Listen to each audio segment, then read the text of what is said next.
One day বিশ্বকাপের পর খুব বেশি খেলা হয়নি সাকিব আল হাসানের। বিপিএল ডিপিএলে ব্যস্ত সময় কাটালেও জাতীয় দলের জার্সিতে একটু কম দেখা যাচ্ছে তাকে। সর্বশেষ বিশ্বকাপে বাংলাদেশ গিয়েছিল ট্রফি জয়ের স্বপ্ন নিয়ে, তবে হয়েছে ভরাডুবি। সামনে যখন আরও ছোট ফরম্যাটের বিশ্বকাপ, তখন অনেকেই বিশ্বকাপ লক্ষ্য নিয়ে আলাপচারিতায় মশগুল।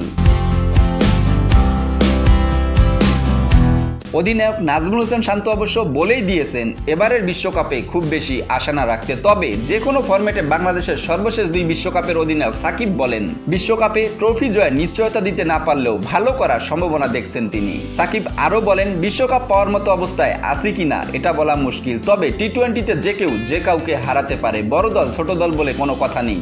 বড় দল ছোট দল নেই বলেই সাকিবের চাওয়া বড় দলের আত্মবিশ্বাস নিয়েই যেন খেলে বাংলাদেশ। তিনি আরও বলেন, আমাদের বিশ্বাসটা দরকার। ওই বিশ্বাসটা নিয়ে যদি খেলতে পারি আমরা ভালো করব। বলছি না ট্রফি জিততে পারবো কি পারবো না, তবে আমাদের ভালো কিছু সম্ভাবনা আছে।